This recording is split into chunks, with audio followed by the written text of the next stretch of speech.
Hi, everyone. This is Coach Stephanie Wood, and I'm with my favorite colleague, Joan Covino, C-O-V, like in Victor, I-N-O, Joan.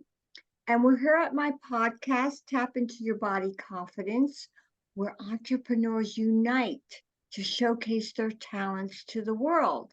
And before we get into our topic, Joan, please tell us about just one of your projects that you're working on and how they can connect with you. Hi, Stephanie. Thank you for having me again. Well, as far as just general versus a project, but I'm a voice actor who helps businesses to connect with their audiences, which can range from employees to customers and external, yeah, I can speak, and external stakeholders. I specialize in medical narration, corporate e-learning, and I can provide a welcoming voice to engage on the phone while callers are on hold. And give us your contact information. It is my website is primarily it, and it's Joan Covino, as you said, joancovino.com, Joancov as in Victor, INO. And my LinkedIn is Joan Covino. Beautiful. And you can find me at my site. Yes, I live at my site periodically. Bodyawe, BODYAWE, like an awesome.com. And as Joan knows, I love coaching women entrepreneurs to integrate better business skills and also to gather those confidence skills to help them showcase their talents. And I do that with my body knowledge system and my years of experience managing, owning, and creating several profitable businesses. Now, Joan and I were talking earlier this week we were talking about reinvention. Now, that's a big word, but I think it helps the people that ask us questions and our clients around when they're just maybe, Joan, are they bored with who they are or they're not getting the results? How do we start with this? That's a great question, and it is a big word, Stephanie. Speaking for myself, reinvention, because I'm not a coach and I don't have coaching clients, and my voiceover clients are not necessarily looking for coaching from me on something like that.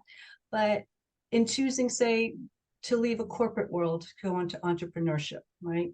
Following a dream, or for me, getting to a point where I just wasn't learning anymore and I wasn't happy in what I was doing. And I had this creative side where the creative juices were really dormant in many ways because within the environment in which we played in the corporate world I was in, it was very regulated. And so you could only go so far with creativity because you had some very specific rules you had to follow. Now, not to say you don't have a playing field in any business. However, some are more restrictive than others. So for me, it was, okay, what do I really want to do? What's going to light me up, which kind of is an aspect of what we talked about in confidence. But it's something that's really a thread, I think, for any of us. And, what's going to help motivate you? I mean, we motivate ourselves. We can be inspired by somebody else, but we have to motivate ourselves. And let's face it, you don't always feel like you want to be motivated, even if you have a dream. I know what you're talking about, Joan. No, been there. Okay. Yeah. So yeah, I mean, I think part of it is first deciding, in a sense, it could be a pain point or it could be a dream that makes you want to reinvent yourself, right?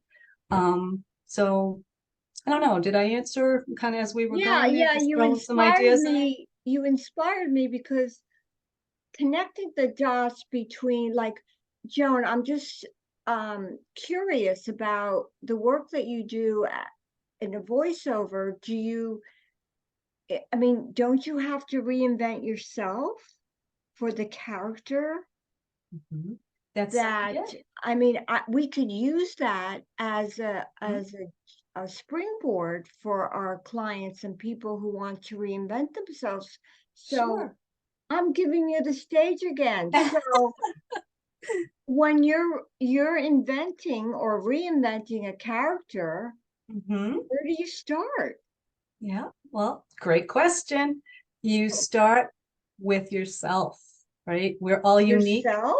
Yeah, we all have our own voice. That's been pointing Okay. out to me from the beginning of my training in voiceover, in that we all bring our own unique being and voice to whatever we're doing. So as in my work, if I get when I get a script, I have to decide who am I talking to? You know, who's the audience for this?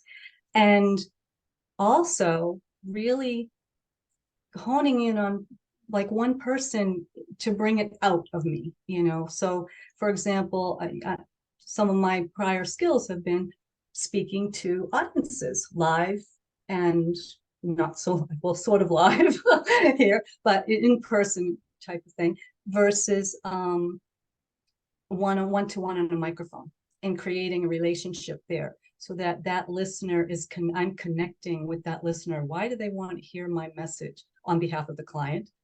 How do I um, how do I connect so that this resonates and they feel that I'm speaking to them, not at them, and sharing a message? And it could be so that I'm, you know, looking to help. Maybe the message is to educate or to give hope or to just inform. So there's different ways to bring that out. And so the main thing I start with is what in my experience, what aspect of my life experience can I bring to this copy and say, okay, now who comes to mind? And I think any of us can do this when we're speaking to a client or to anyone we're trying to get a message across, um, because that's where your reality comes in, right? And that's what makes it, I'm a person, not a robot. I'm not AI. So I'm speaking and I can empathize with you. And So just even to if, pause you here, Joan, I yes, really like the synchronicity between what you do when you prepare for your own voiceover. What you first said, and correct me, is who are you talking to? mm-hmm, So mm-hmm, there's Joan and there's this other person. So that relationship has to be cohesive mm-hmm, from the start, or mm-hmm. how, or you really can't go to the next step. Right. That's a really good point because you can hear it. Have you ever heard anything, even on a phone message or even in an audiobook? There's so many places you could listen, but if you're listening to someone and you're not connecting, you know it. You can Oh, yes, I had that happen yesterday, Joan. Oh, and it makes you feel I mean, just to pause you here, I yeah. actually took it personally. What didn't I do? How? But sometimes what you're saying is it just doesn't, the chemistry, are we talking about chemistry? You could certainly in person that because your energy, right? We've talked about, do you get woo-woo on things? Any of us, I think a lot of us are really tuned into energy these days, our own and other people's, and say what you want, call it what you want, intuition, you know, just vibes So around you, whatever. I just want to go one But step further here yeah, with this reinvention, because yeah. again, the analogy to the work that you do Mm-hmm. is so beneficial for our audience. So, okay, so let's say you have that relationship. What would Mm-hmm. be the next step? And for our audience, we're going to continue this next time we talk. Joan, I'm not letting you go on this, so Okay. whatever. So, what would be the next step? Well, I think the next step, once you establish, you know, who you're speaking to and how you can relate to them, is then um, really just being yourself and making choices in how you speak. You know, Oh, Is it, do you want to be conversational? Again, most times conversational is going to be something as a tone that's going to invite that person into the conversation, even if you can't see them. Their brain gets engaged then, right? And they're wanting to ask, oh, either I want to hear more or have some questions. Oh, what, why, or, or maybe they're going to respond to a call to action that I have in the copy. It says contact so-and-so to learn more, but, answering, giving them the impetus to say why it means something to them, why it's important to them, and hopefully lead them to something in a better place by listening to that message. Does that make Joan, sense? I mean, this is so analogous to the coaching training that I have received over the past 30 years. Okay. I mean, it has evolved, of course, but what I'm excited about is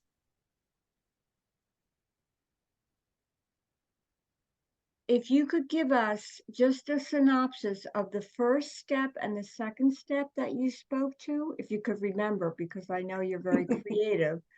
The first step, I believe, is the relationship. And Yeah. the second step, can you just reiterate that again? Because it was gorgeous. Oh, it's a good thing this is recorded, because I'm not sure I can remember it exactly how I said it. But all right, so first step I said, really to who's my audience, who am I speaking to?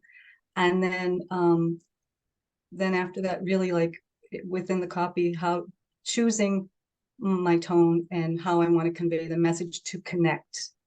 To connect. So relationship, I know I'm simplifying it. It's No, more yeah, we're all sustenance. Relationship and connecting. connection is key. Yeah, because that's And what's going one to thing, engage yeah, somebody. You want to engage. engage, connection, engage. Engage is the better word, Joan. Mhm. Yeah, Yeah. definitely. I'm going with that. So you spoke to, for those who don't know about scripts and things like that, you spoke to copy. What did Mhm. you mean by copy? Oh, thanks for that clarification question. Copy is basically it's the words of the script. So it's a Are you similar allowed to term. change? Oh, that's another good question. Oh, Not God, not I in love to the change the script. not in the genres that I primarily work I in. know, but in the Yeah, genre of being an entrepreneur, I could sure. make a script and then tomorrow I Yes. talk to Joan Covino and no, that's not working. Let's Yeah. Yeah. For sure. And that's where you reassess what your goal is in what you're trying to do, and you can pivot, you know, and pivot. We get to pivot. yeah. Why didn't, I would ask the question, why didn't it work? Is there anything else that changed? Was it something within my control, or was there a variable that I have to consider? And then what can I suggest if I'm working with someone else on whatever this is? Or what do I offer as a solution in how to uh, take another stab at it, if you will? So in a sense, even like if we're doing different takes, if you will, different versions of a read, it could be in a directed session. It could be a self-directed session where you have to deliver material to a client. So I may do on my own, I may do various takes. So you hear it being Oh, read in different ways. And then the client can decide, gee, I like that better, or I feel like this really resonates. And same thing if a director is working with me, they might say, give me 3 different takes type of thing. And then they'll so let see me what. just pause you because oh, this is great. So, but again, as an entrepreneur and the clients that I coach, this system ending in you could create different takes. Sure. What You play with it. freedom is Play with that? it. Like I don't have to be stuck in one Yeah. thing. If it's Yeah. not working, try Right. something else. And that's the joy of entrepreneurship, right? You're not in a corporate place where you have 50 people, maybe less. And I'm exaggerating, but In the old days, it could have been 50 people to sign something, which would be Wow. ridiculous. And that does not happen today, as far as I know. However, I have been in situations long ago that it did. But the whole thing of being in an area where you work is play, right? And enjoy the process, I think, and really, and yes, you have a goal, but you're going to have many roads to roam, and things may come in as detours, right? So you've got to allow yourself the grace to, and I'm speaking for myself, still learning that sometimes, allowing yourself the grace to stop and say, breathe and say, okay, this doesn't feel good. What do I want to do now? Yeah, How but do I move and forward? also, I had that experience this morning. I'm working with a wonderful gentleman, and just right now it just doesn't feel right. And it just take courage and bravery, because I respect him with all my heart. But to tell him, got to find another path. We got to do another take. Right, right. Well, and it could be, yeah, I mean, do we have a quick, I don't know how we are Yeah, on time. real So, quick. and again, so thank you for sharing that example. And because I think, especially if you're looking inside and taking inventory, that was one of my father's favorite Oh, thing. inventory. Take inventory. That was the first thing he I would don't say think I want to go that far, but I'll go with you on this. in that second. Because you're like, okay, is it something that I can control, or before I offer, how do we speak about changing something or addressing something that may not work for both of us? I had a client approach me a couple years ago in particular, and she just wasn't ready for what I needed, to provide her with, because she didn't have the business infrastructure. This was a direct client, so potential.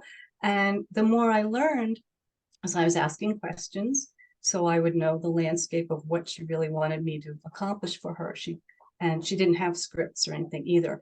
But the fact that her bigger picture of her business was not fully defined, Stephanie, really made it premature for me or anyone else to help her on this particular thing that she wanted. So I guess I coached her in the sense that I gave her some suggestions and said, look, at minimum, I see this, that until you have this looked at. And it was after COVID so she was really kind of reassessing. She needed to reassess her business and where her model was, because a lot of things had changed in her industry. So in that moment, was she happy that I wasn't going to work with her? She was not. She was disappointed. However, I felt I was doing her a disservice if I didn't tell her this, So again, because when we do coach or advise people around us with our expertise and knowledge, an um, experience, and it, yes, an experience, is that we're cognizant of, if they're not at A, we can't help them with B. And that's okay. So you did her yeah. a great service. So, Joan, we're going to meet again. Okay. We're going to continue this conversation. And I really enjoyed the analogy between the work that you do, because we both come from improv theater background. And I think that will help our clients even more. So, how can people connect with you, please?